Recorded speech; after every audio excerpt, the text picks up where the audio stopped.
We also want to welcome all of our guests that are here, guests from the Tri-Campus, guests from here in South Bend, those of you who came longer distances from Chicago, our speakers. I look forward to you all meeting them in just a moment. In a special way, I want to recognize Dr. Greg O'Donnell, who is with the ACE program over at the University of Notre Dame. Dr. O'Donnell, I think specifically you work with REMIC and the principal training programs? I do, yes. Yeah. So, of course, I think all of our students are very familiar with ACE, and those of you that might have some aspirations in Catholic education, it's an enormous opportunity to be able to get your master's in education, a master's in teaching as an undergrad, and then later a master's of education should you choose to pursue leadership in Catholic schools. So, Greg, thank you very much for being with us today. As well, we welcome our Holy Cross brothers who are in the room. Today is Founders Day for the college, so on September the 19th of 1966, this small college began, specifically in the early days for the training purposes, the first 2 years of undergraduate education for those young men who were discerning religious life as a Holy Cross brother. A year later, we began accepting those that were not studying and pursuing religious life. All right, that began in 1967, and by 1968, there were men and women who were coming to Holy Cross as a 2-year college, Holy Cross Junior College in those days. So today's a special day for us as we recognize the brothers, our founders, and we're thankful for their vision and their courage and their leadership. Could we just gather ourselves for a minute in prayer and reflection, and then I've got a few words that I want to share today, reflecting on last week's talk and, of course, our tenets or our characteristics of Holy Cross leadership. But in today's first reading, Paul was writing to Timothy. And what's just so interesting, if you begin to understand, Timothy was a young man. He was a young man who came from a privileged background financially, but very quickly Paul recognized in Timothy those characteristics that made him a bishop of the church.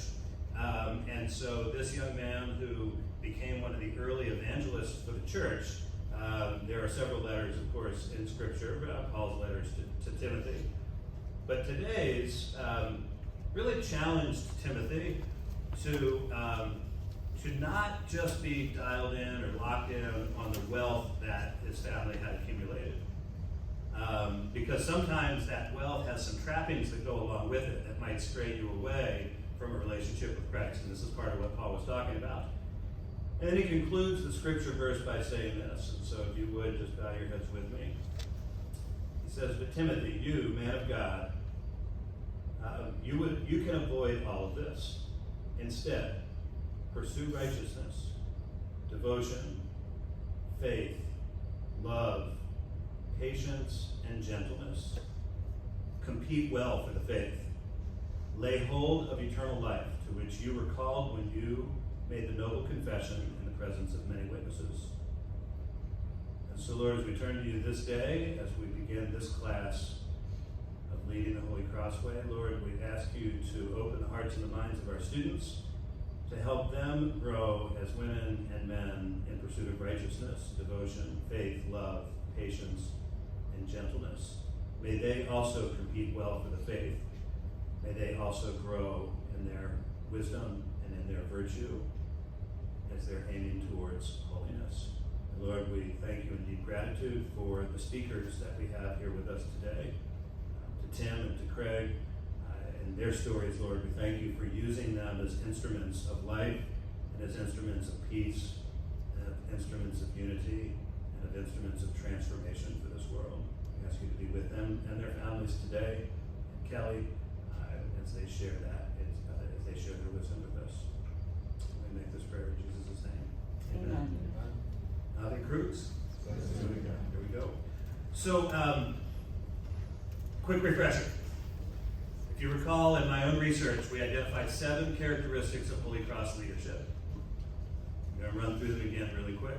Okay, and this came based on research of about a dozen or so historical leaders in the congregation of Holy Cross. So the first one was zeal. Remember, we talked about whatever it is that we're pursuing, we're doing it with a certain level of passion, right? With the great zeal, right? With our hearts on fire. to make God known, loved, and served. Number two, we talked about piety. And within piety, is remaining faithful to that which it is that you believe so faithfully in. Right? Committed and remaining faithful to that which it is that you believe in. Piety. The third one was humble servanthood, humility, humble servant leadership, humility. I'm going to come back and talk about humility in just a moment. The fourth one is possessing the competence to see, which you all know is in our mission statement and is so central to really the congregation of Holy Cross, is recognizing what those needs of the world are. So possessing the competence to see what the needs of the world are. And then the next one is having the courage to act on those issues. Okay. Our next characteristic gets a little bit deeper. Those are the first five. The next characteristic, I talked about the virtue of magnanimity. And in that virtue of magnanimity, that is pursuing something boldly, pursuing greatness, but not for your own accolades, but rather for something so much bigger than yourself. Right? And to be magnanimous, you also have to have a little bit of an entrepreneurship mindset. So I share these with you because I think you're going to hear a bit of entrepreneurial magnanimity today. I think you're going to hear quite a bit of zeal. I think you're going to hear quite a bit of humble servanthood. And then the seventh one is the principle of accompaniment. I think you're going to hear from two people who, in this journey, they accompanied students, faculty, staff, benefactors, other philanthropists. They accompanied them in this journey to create what they've been able to create and continue at Holy Trinity High School in Chicago. Speaking for a moment to that virtue of humility, I wanted to talk just a little bit more about that virtue for today, mainly in honor of the brothers. As I've traveled the world, and I've been in many a brother's high school or college, university, everything from pre-K through college and university, when I ask people to describe the brothers, invariably one of the first words that is used is humility, or humble. Father Moreau said that Jesus himself told us that imitation of him is reduced to three things. Number one, renouncing ourselves. Number two, taking up our cross. And number three, walking in his footsteps. Father Moreau also wrote, "Let us work seriously to ground ourselves in sincere humility and a generous spirit of self-sacrifice in order to arrive at a greater union with God." Saint Brother Andre Basset, who probably is the model for all of us in the congregation of Holy Cross of humble service, he famously stated, "My only ambition is to serve God in the most humble of tasks." He spent 40 years as a doorkeeper at one of our schools in Canada, greeting and welcoming families who came to the school and praying with them. Some of the other quotes from St. Andre on humility, he says that I am nothing. I'm only a tool in the hands of Providence, a lowly instrument at the service of St. Joseph. And he says it's surprising that I'm frequently asked for cures. Hundreds, maybe even thousands of cures that can be attributed to him. He says, but rarely am I asked for humility and the spirit of faith. Yet these are so important. So as we reflect on this theme of humility, it's a way for me to be able to introduce you to our speakers today. In 2001, one of the most popular leadership and business books on the market was a book written by Jim Collins called Good to Great. Anybody heard of that book? Anybody familiar with Good to Great? Okay, many of us, regardless of industry, many of us read Good to Great. And one of the great things that Collins did for that book is that he interviewed employees and employers at 1,600 different companies in the United States. 1,600 companies. And among the questions that he asked, when he was asking about the leaders, the CEOs of those organizations, is what attribute in leadership do you find most appealing? Now, I've teed this up already. You wouldn't be surprised to know that the number one attribute noted out of these 1,600 organizations where they interviewed thousands of people was humility. Was humility.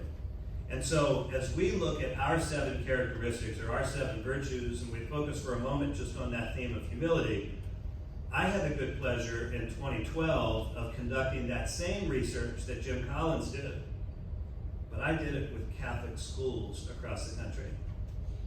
And I wanted to know what Catholic school teachers said about their principals and their presidents. The number one characteristic that came out of that research as the most attractive attribute of a leader that people would follow, of a leader that people would trust, as a leader that people would get behind, was humility. The second one was joy. The second one was joy. The third attribute or characteristic that they pointed to was authenticity. And the fourth attribute that they pointed to was that they were focused on mission. And I interviewed hundreds of teachers, and I probably had 25 or more of those hundreds of teachers who used the exact same phrase in describing their leader and talking about mission. One of those leaders who I had a chance to interview the teachers of was Tim Bopp, Holy Trinity High School in Chicago. And I'll never forget hearing his faculty describe him. He oozed of leadership. Every single day he has a smile on his face. I feel better when I'm around him. He brings out the best in all of us. Right? He's so humble. He's so focused on the other. So we have today someone in our midst at Tim Bopp who spent a career, made a career shift from a lawyer to a basketball coach to the president of a high school, a Catholic high school, in a tough part of Chicago. And we're going to learn a little bit more about the story. What a joy it is for me, and an honor it is for me to introduce to you Tim Bopp and to Craig Dean. We'll turn it over to you guys.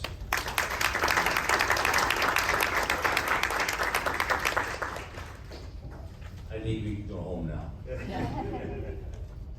Yeah, definitely. So it seems a little odd to be sitting up here after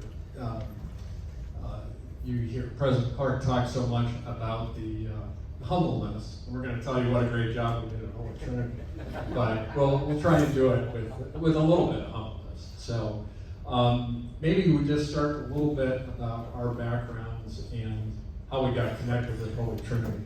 Tim, why don't you start? Sounds good.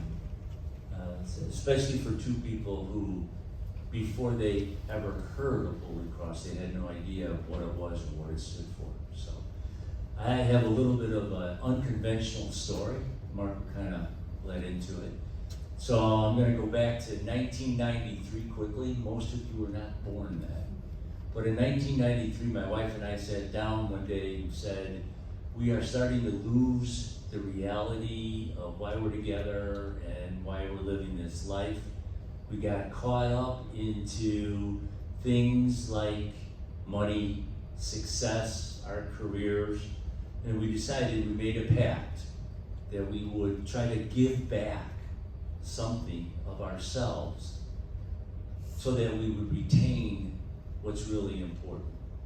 My wife, being the very talented person she is, had no trouble at all. Boom, landed something right out of the gate. Unfortunately, I did not. At one point, there was something called a newspaper. And all of us religiously read that, if not on a daily basis, certainly on the weekend. And in Chicago, the Chicago Tribune Sunday paper was the bomb. That was it. And in that Sunday paper was a huge section about opportunities. Employment opportunities, but also volunteer opportunities. So I had the reality of looking through pages and pages of things that I would have loved to have done, but was totally unqualified. I couldn't find anything.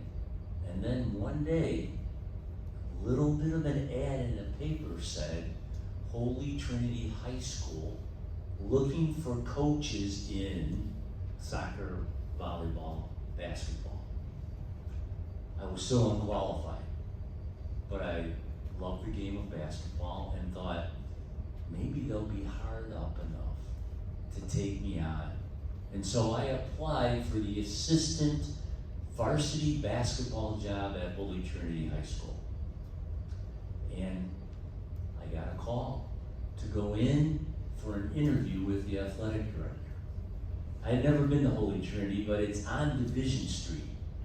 And back in the 70s and the 80s and the 90s, Division Street meant trouble. Crime-infected area. As a suburban boy, I was told if you're on Division Street, don't stop at the stop signs. Drive through there as fast as you can. So I went very excited. I had my three-piece suit on. I got to the building, a 1927 structure with barbed wire around the fence, and I could not figure how to get in the building. I was so nervous I missed the little buzzer. A little buzzer like this big you're supposed to find on all these doors at the school. But I was lucky. It was June and it was hot. So as I walked around to the back of the building, the cafeteria ladies had the doors open because it was so hot in there. So I figured, what the heck do I got to lose? I'm gonna be late for my interview. I went through the back door of the kitchen where the stoves were, and all the ladies started screaming, you can't come in here. And I just put my head down and figured eventually I was gonna run into the athletic director. I did, I had my interview, never got called back. So we go through the summer of 93, nothing. In October of 1993, 3 weeks before the basketball season is gonna start, Brother Ken calls, the head of the school. Would you like to come down for an interview? I went down. Now I am interviewing in my mind for the assistant basketball job. It was the hardest interview I've ever had. But it taught me something. It taught me about how this man viewed the importance of every single position at that school. That this lawyer who wanted to volunteer his time and be the assistant basketball coach had to go through the same rigor as anybody who was going to walk through that door. At the end of the interview, he said, you've got the job. I was thrilled. I said, when do I meet the head basketball coach? And he said, you are the head basketball coach.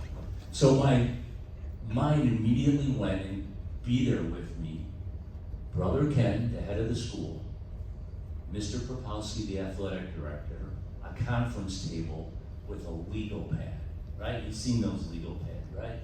And there is a list of names on that legal pad from the first space all the way down to the bottom. And every single name is crossed out until you get to the bottom and there's Tim Bopp. Yeah. Because they had to be desperate to hire him. It was the best move that I had ever made. Going to Holy Trinity and being in the trenches with those boys every day taught me more about life than undergraduate school, law school, and all the cases that I tried. Absolutely. That's pretty good, Tim. I should have gone first because I can't top that story. Mine's a little more what you'd expect. So my career, I spent the first 25 years of my career in banking. And the bank that I went to work for was very high flying when I started, called the Continental Bank in Chicago. And just coincidence, 2 years later, big problem, bad loans, bank basically failed. It got bailed out. And I happily got a lot of responsibility, but it was turning things around. And that was kind of where I spent the rest of my career. But part of the way through that, I transferred back to Chicago after an assignment out in LA. And there's an organization called Big Shoulders in Chicago that supports all the Catholic inner city schools. And I was the company, the bank's representative on that board. And of course I said some silly words like, well, that's really nice, the bank's giving me money. I really want to be involved. And so the next thing you know, the ED, the executive director of Big Shoulders, is introducing me to schools, and he was clearly nudging me a little bit toward Holy Trinity. And again, this is Brother Ken, and I'm in there, and I kind of perceived this school. Again, I know about as much of it, probably less than Tim did, going in, but there's this underdog thing going on here. It's like, these guys don't have a big benefactor. They don't have somebody giving them a lot of money. They got this very old building, but they're doing something right with the kids. I think at that time, over 90% of them were going on to college, and they were all poor kids coming in the door, all kids without the support systems at home that I was lucky enough to have. And so something just took me, and I volunteered. I guess I was kind of volunteered to be on the board at that point. So that's how I got into Holy Trinity. A few years later, I guess I liked the underdog because I, with some other guys, founded a company that we do turnaround crisis management work for companies that get into trouble, which comes into play a little bit as we go through our discussion. Anything else you want to? Craig is being much too modest, but I'll take care of that later. So I do think it's important to think about what a school is as an organization. And I've worked with a lot of different schools, not just Holy Trinity High School on the board, but I've worked with a lot of schools that got themselves in trouble, both for-profit schools and non-for-profit schools. And I think just as a backdrop, it's important to know that the leadership challenges at our school are probably more difficult than just about any other kind of an organization you can lead. Part of the reason for that is every constituency that you have, President Clark may be able to relate to this, knows the answer better than you do. So if you're a parent, if you're a student, if you're a faculty member, if you're a donor, you know the answer much better than the leadership of the school. And sometimes those are very much competing agendas for different groups. So it's a difficult thing to manage with all those stakeholders involved. And of course, trying to keep to the mission. And it's high stakes, right? You're all here spending your time at college, and this is a critical point for you and a launching point for your next steps. So it's not just a casual thing that you're involved in here. So I think it is a good way of saying, it's a real world test of leadership skills to be involved in the leadership of the school. Today, we're going to ask you guys to participate in our discussions along the way. So what we'd first like to do is kind of lay out what we were finding at Holy Trinity in our early time there. Brother Phil, who became president shortly after both of us got involved, is in the back, so he'll keep us honest on the facts. But we will ask you that, and then at the end, kind of what President Clark laid out, we will also talk about the tenets that you've been focusing on, leadership, and just have you weigh in on, did you see any of those in our journey? All right, let's hear about some background of Holy Trinity. What is this place that we are referring to? Well, first of all, been around a very long time. 1910 is when the brothers started Holy Trinity. It is the third oldest Holy Cross institution in the United States. The brothers' mission has always been, everyone is welcome. And this is kind of played out through its history. From 1910 to 1940, every single student was of Polish descent. In fact, half of the curriculum wasn't Polish. In the 1940s, as the neighborhood starts to change, we have our first Italian, German, and Irish students. In 1950, our first Latino students. In 1960, our first black students. In 1984, Holy Family Academy for Girls, the all-girls Catholic school across the street from Holy Trinity, closed, and the brothers opened their doors to female students for the very first time. And in 2015, our very first international students. So if you were to go to Holy Trinity now, if you were to go to Holy Trinity back in 2010, and you would walk the hallways, you would see everything imaginable. Every culture, every race, from everywhere in the city. At one point, and I think it's still the same today, there were over 50 different zip codes represented with the student population at Holy Trinity. That means a lot of different people coming under one roof, all because the Brothers of Holy Cross welcomed them. The one characteristic, whether it was 1911, whether it was 1940, whether it was 2010, or whether it's now, the one common characteristic over all of the different students was that they were poor, the very poorest in the city of Chicago.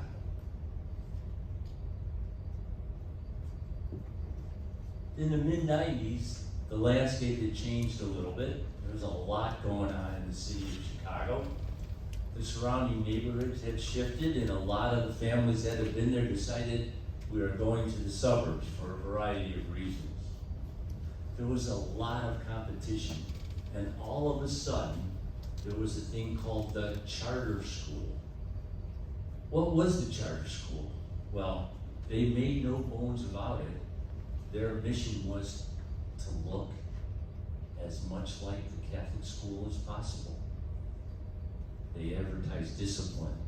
They had their students in uniform. They had smaller class sizes. They tried to push individual attention.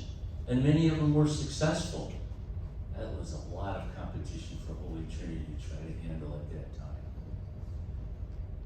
Holy Trinity really survived on the back of the brothers. Cheap labor. There wasn't as many brothers coming in now. We had to go to lay people, and lay people had responsibilities. They needed a fair wage, they needed benefits, and I can tell you at this time, Holy Trinity, as far as wage, was at the very low end of the scale for pay. There was a lot of pressure on sponsoring religious organizations to fund the bill. The schools couldn't do it anymore, the families couldn't pay the tuition, and the religious organizations had to make the decision, do we keep up? Do we keep funding? Where is this going? Of course, the brothers are always there for us at Holy Trinity. A lot of schools at this time obviously closed as well. But there were some strengths to Holy didn't Trinity. mean to imply that the brothers didn't have any responsibilities in the company.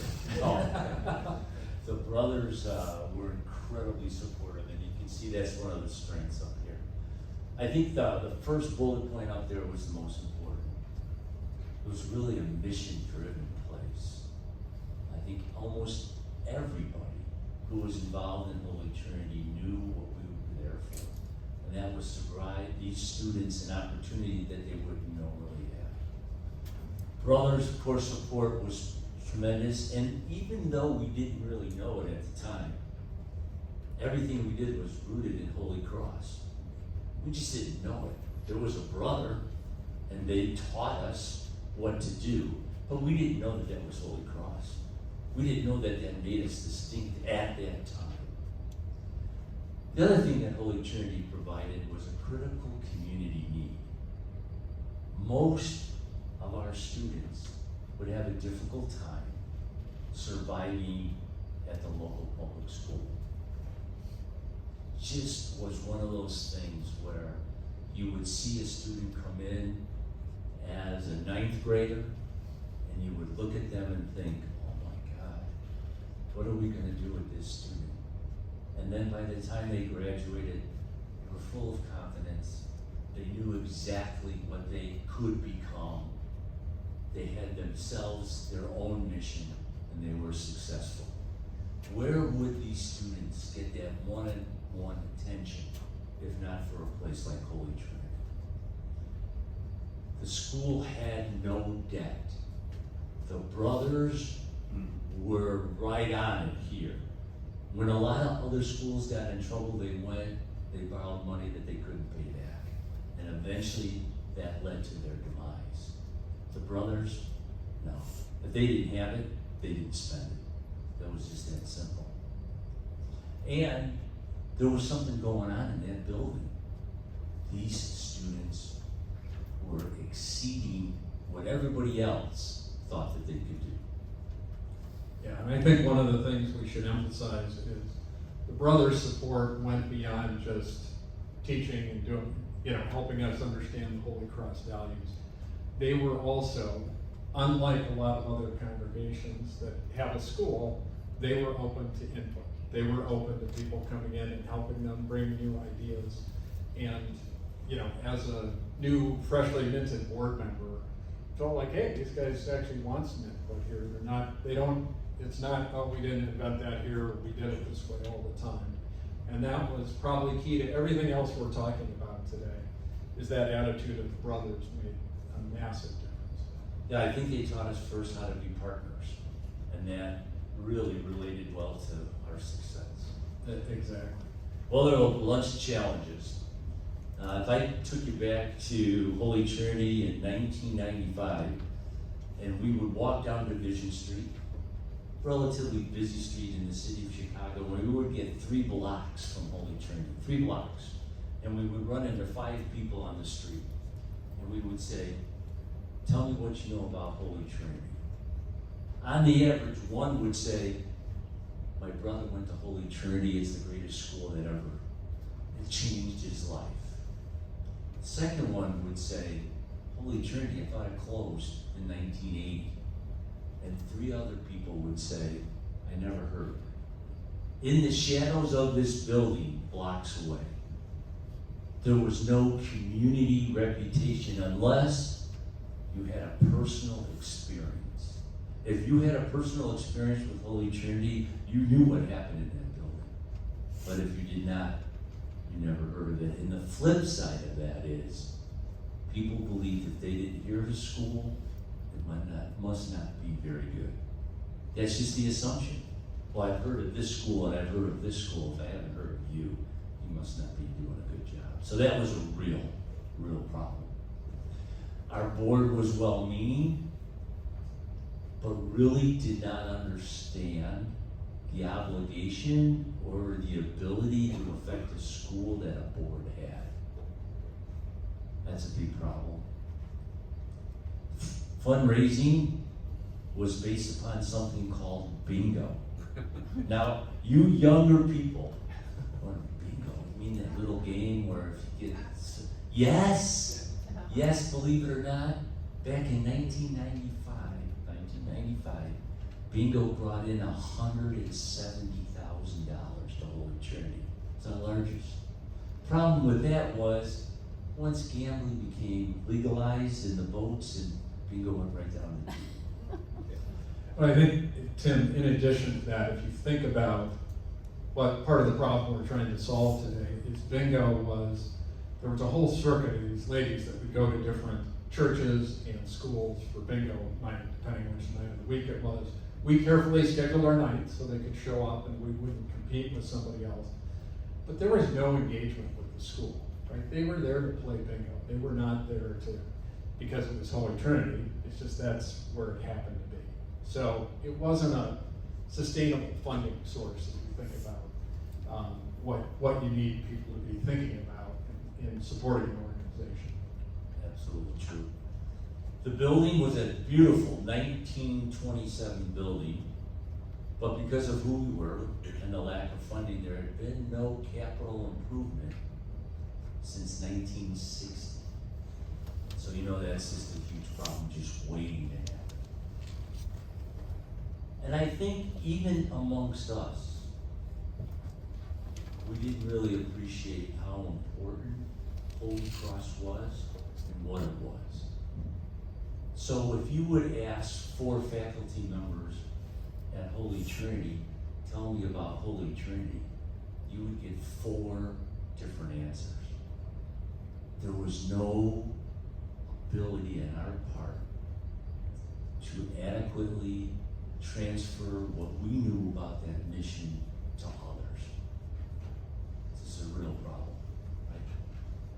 I'll take this last point, Yeah. just because I always said this, what a lousy business model. So you're offering this product of a really high quality education to a bunch of people that cannot afford your product.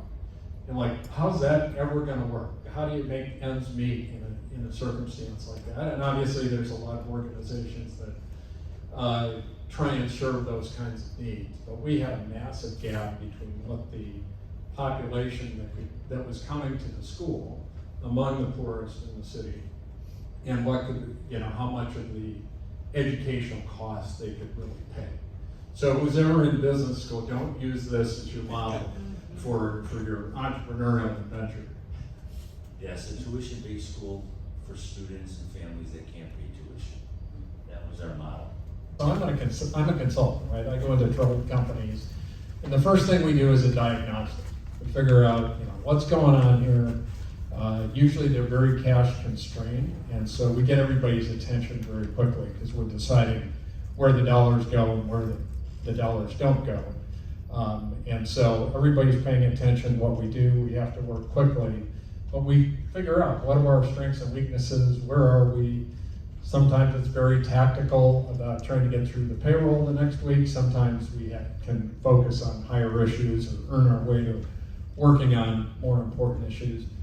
But clarifying the mission, what's our value proposition, all those sort of consultancy words, let's put in some measurable goals. We don't really do any of that.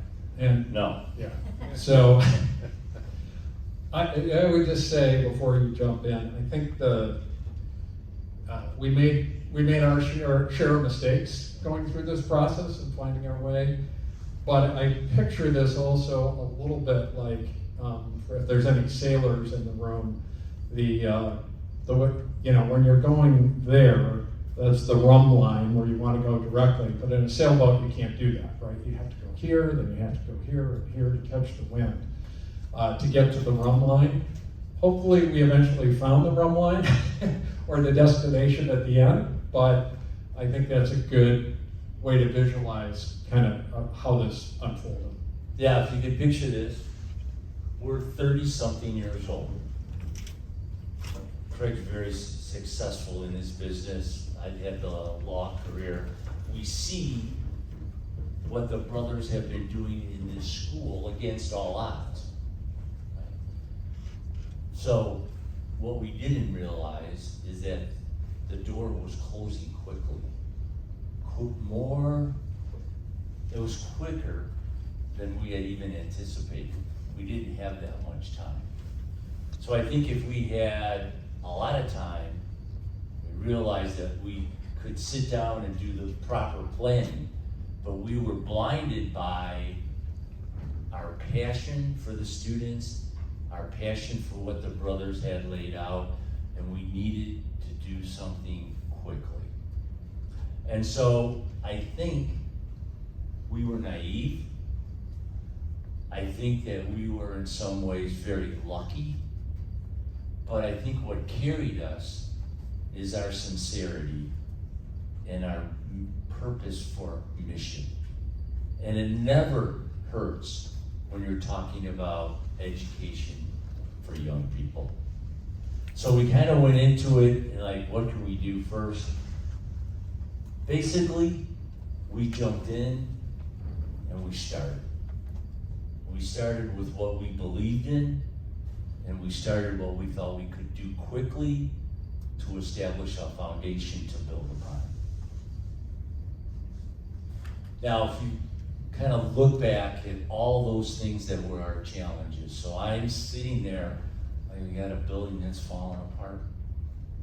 We really don't have any established fundraising. We have a board that's well-meaning but doesn't have the connections. What do I pray for? Well, my prayers were answered. The Holy Spirit found a way and sent me Craig Dean. Craig Dean walked in, thank you, big shoulders and Walter Hansen.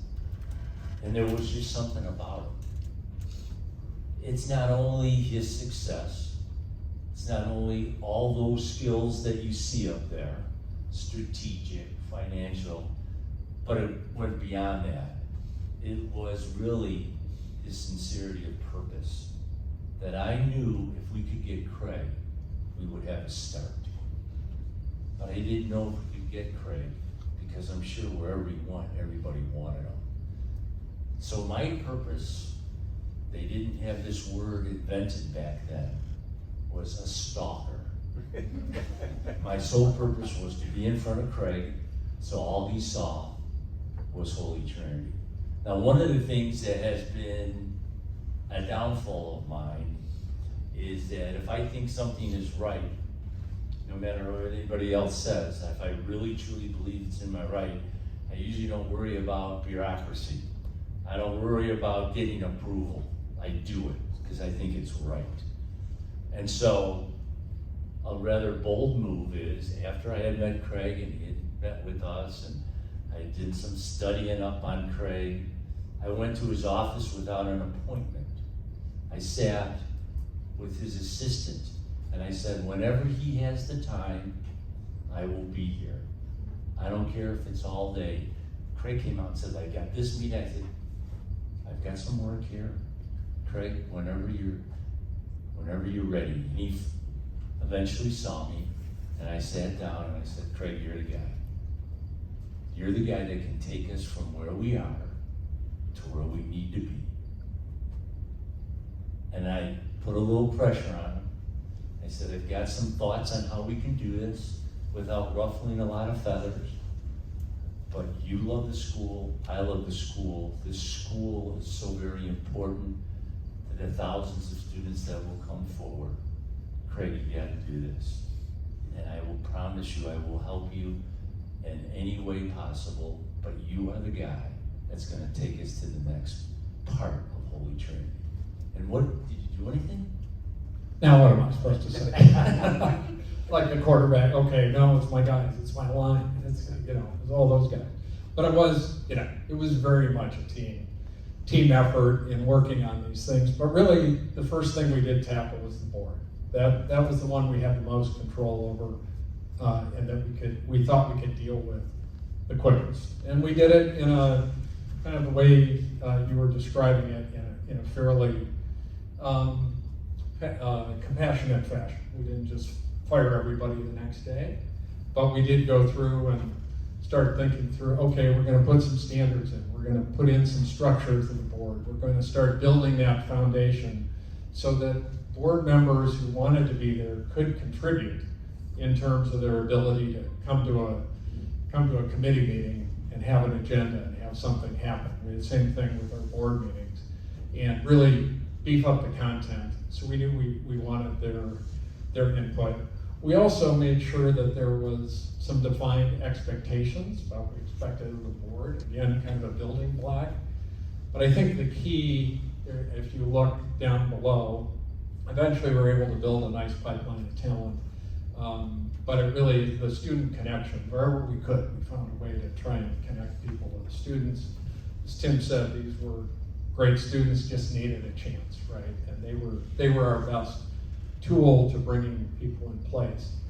I will say, and this kind of goes to the fundraising part of it and all this, I think, one of the challenges at that moment in time, when thinking back on it, is, you jump into something, sure, it's good for me. I like this. I think education is really important. I think it's really important for everybody to have that chance for education, being Catholic. And then now it's like the real test is, okay, now I have to reach out to my friends. Now I have to reach out to my business contacts. sacrifice. I have to put some things on the line to get them involved, to get them saying, you know, because it's important to you, maybe I'll consider it. And you get a lot of different responses. You gotta be willing to take a few no's, but there were far more yeses than there were no's. There's far more people looking to do this. And I will say over time, my relationships, my connections with people that have gotten involved with Holy Trinity, yeah, they might have been friends, they might have been business friends, now they're best friends. They're, you know, we have this mission together. We've done something significant together. So if you're thinking about this in your own careers, like, it is worth it. It is so worth it. In fact, it's so worth it that in volunteering in Holy Trinity, I actually found my lovely bride, Kelly, who's here. And so it was a little expensive, but it was still there. So, anyway, let's keep going.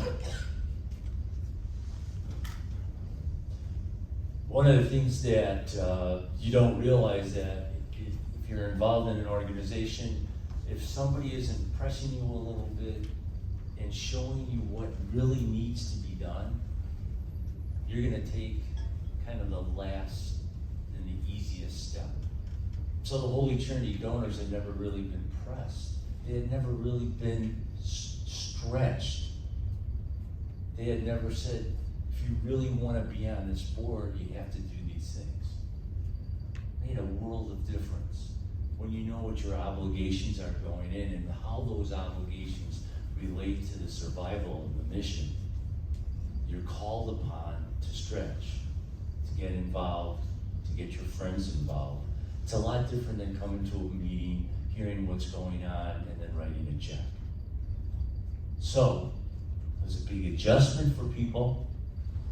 You know, when you say, you want to be on this board, well, here are the obligations of this board. One of them is fundraising. You have to buy a table at the dinner, and throughout the year, your contributions have to be this, rather than, well, if you'd like to make a donation. Those are two huge differences. And I think that's where we really started to gain momentum, as Craig said. So what do? We said, what is it about this place that drew us to Holy Trinity? It's the students. It's the unbelievable ability of students to rise above their background, which is often challenging, to come to the school and get the help and succeed. That's what we need people to see. And if people don't know, and they're 2 blocks from Holy Trinity, that this is Holy Trinity, we have to go and get them and bring them in so they can see it. So we did a lot of work in regards to connecting donors and students. Like, for example, we've started a society. The students in this society have accumulated a B+ grade point average. They're involved in their extracurricular, they're doing all this, and we want to support them. How would you like to be a member of that society? And what you have to do is one day a year, you have to come in, you have to have lunch with your student. Get them in the building, get them to know the student, get them to feel the mission. Really, really effective. We started having wine tastings. Come in, have some wonderful wine, and hear the story of Susie, Jose, Maria, Leo, getting them in the building, seeing what actually goes on there. So they don't make the assumption that because the building is 1927 and looks old, that there's nothing positive going on in that building. Make it real. Have them feel it. Have them see it. And when we did all of this, one of the things that we had to do is actually reduce some of our fundraising. We were over here for this golf outing, over this for this, for this, for this. We were pulling ourselves in each and every direction and really missed the opportunity to really bring things together. Craig is a good example of that. Yeah, just things you recognize when you have new eyes on something. Actually, the development staff was trying to react to 2 of the donors who both wanted to do a dinner in favor of, with all the proceeds going to Holy Trinity. for scholarships, and one was out in the city, the schools in the city, remember, one was out in the far west suburbs, one was in the north suburbs, and they were events, and if you've been involved in events, they take a lot of time. They take a lot of time to do well. But we had 2 of those. They each needed an honoree. You had to get a crowd there. You had, and they each were within, or they were, both of them were within a month of each other. And I'm like, we're not doing this. We're going to make this one signature event. We're going to rally the whole community about it. We're bringing it downtown where most of our constituents are. And, you know, again, the development staff was just trying to react to donors doing good things. But you got to see what it is and say there's a better way to do this. And, you know, you guys were great about responding to that as well. And I think the other piece here, and you know, we won't have time to go into it, but part of that work also lays the groundwork for bigger gifts later over time, right? The first day you might not get a big gift, but you build into it, you build that relationship.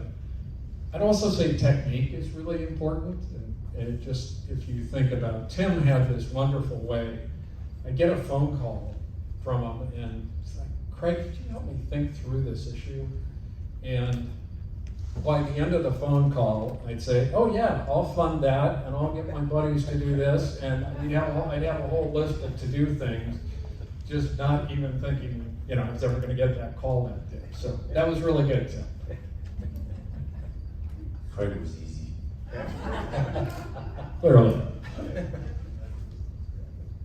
One of the other things we did is this reputation thing is important.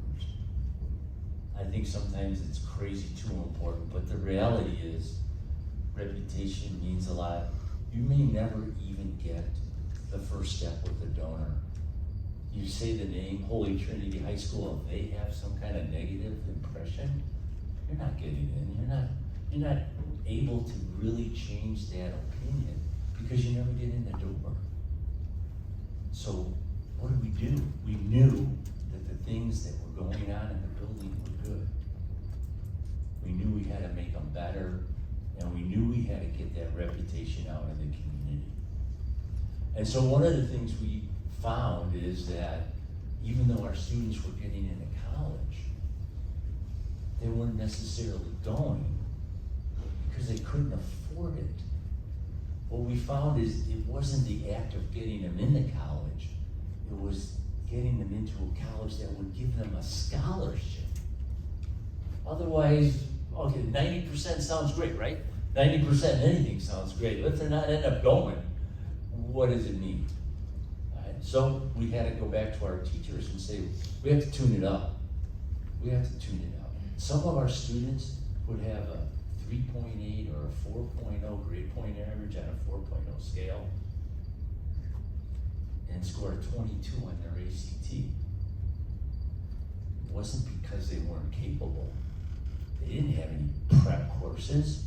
Our students couldn't afford any prep. So we did, I think, some pretty cool things and clever things. We hired our own ACT prep coach. We had him come in and do very detailed, one-on-one and small group ACT preps. The AP thing was the toughest with our teachers because they were already worked, stretched, and now we're saying, no, you gotta be prepared. We gotta have AP courses. Because I think the one thing, and I know it was with Craig and I, that with our background is, we wanted those Holy Trinity students to have the same ability to succeed that we had. Right? We wanted them not to take a step back because of where they were from or how much money their parents made. Now, the only way to get that is through connections and raising money, right? But we poured it in, and then we did the STEM, which, you know, now is old, but at that time, for an inner city school to do STEM was incredible. So now we were building the reputation of the school as our students got into better and better colleges and received academic scholarships to go to those schools. We also and this is, I think, maybe the clear success of Holy Trinity fundraising, is we became big on partnerships. Big on partnerships. Now, you can say a lot of things about Chicago, but Chicago has some great organizations that support students. At the time, Holy Trinity wasn't involved with any of them. And we made a strategic decision that every one of these organizations was to be treated as a donor. They weren't an organization, they were a funder. So if I was gonna go to Mr. Millionaire, and whatever I would do to plant that seed to Mr. or Mrs. Millionaire, I have to do the same thing for that scholarship organization, because their money supports those students to go to school. So we were bold. We went in and knocked on the door of Daniel Murphy. Why do we not have Daniel Murphy scholars? Well, who are you? We're Holy Trinity High School. This is what we're gonna do. Come over, meet the students. If you support the students, you will have the ability to come to school 4 times a year to meet with your students. Meet with our teachers. You're welcome to come to parent-teacher conferences. Be a partner with them. And then, again, somehow the Holy Spirit, one morning, we get a phone call from somebody saying that they are part of an organization called PEAK, a Partnership to Educate and Advance Kids. And they say, Father Tom Walsh thought it would be a good idea to call you. We are 2 women who want to start a scholarship organization and mentoring aspect for students that have potential, but for whatever reason have not been living up to that potential. We're going to give scholarships to the C student, and maybe even the D student, because we believe in that student, and we believe that Holy Trinity is the place to bring them from where they are to get there where they're going to be. Now, that was incredible opportunity. That was 27 years ago. 27 years ago. Peak organization doesn't support 1 student, doesn't support 5 students, doesn't support 20 students, doesn't support 30 students, doesn't support 40 students. They provide a full scholarship and mentor for 4 years for over 60 students at Holy Trinity. Partnership. As the brothers welcome us as a partner, they taught us how important it is to go out and make partners. Now, it just so happens that these 2 ran Peak forever. How many years did you guys run Peak for? Are we done? That's right. So, partnerships, raising the academic rigor and the reputation thereby of the school, forging these strategic partnerships, laid a groundwork where we finally had some money. And I think towards the end of my career at Holy Trinity, I think it might have been my second to the last year, I learned a really valuable lesson when it comes to fundraising. If you go back about 10 to 15 years before then, we had a donor couple that would give their time and effort and give us a smaller gift every year. They were wonderful. And so we thought, I think it was, are you Mr. Capital Campaign? Did you say Capital Campaign? You said Capital Campaign, right? That's what I thought, Mr. Capital Campaign. Right. So we thought, we don't know what we're doing, but this thing that is labeled a capital campaign. Sounds pretty good. We got a building that's falling apart, right? So we figured this couple, make an appointment, we go to see them. And I mean, you're talking Craig and Tim going to see them. I mean, like, we got all our guns out, right? This is gonna be the ask. They've been faithful people, and they turned us down. Now this is like 15 years ago. And during the process of turning us down, the husband starts to cry. And I think what he was saying to us is, I really wanna give you money, but I don't believe that you're gonna make it. That was a clear message we walked out. Okay, 15 years later, they moved to Texas. I'm like, oh, I gotta get on a plane. You know how that feeling is, like, I'm gonna spend all this time and energy, I'm gonna fly to Texas, I'm gonna sit with this guy, and he's gonna say no and start crying again. And then I'm gonna start crying, right?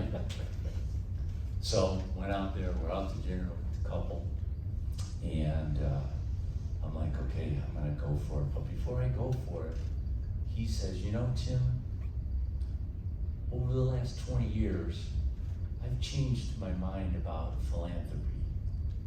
I said, really? Tell me more about it. He said, well, I believe that at one point you give to institutions, but I realize that you give money to people who run those institutions. He said, it's called trust. I'm giving you money for that school because I trust that you will do the right thing. I didn't ask him any name figure, and out comes the check, already written. So I think over the period of time that we are talking about, and one of the things that's really important is trust. Trust from people that believe in the mission. Trust from people that believe in the brothers who started it. Trust that you will spend their money appropriately and do the right things. And that takes a lot of time.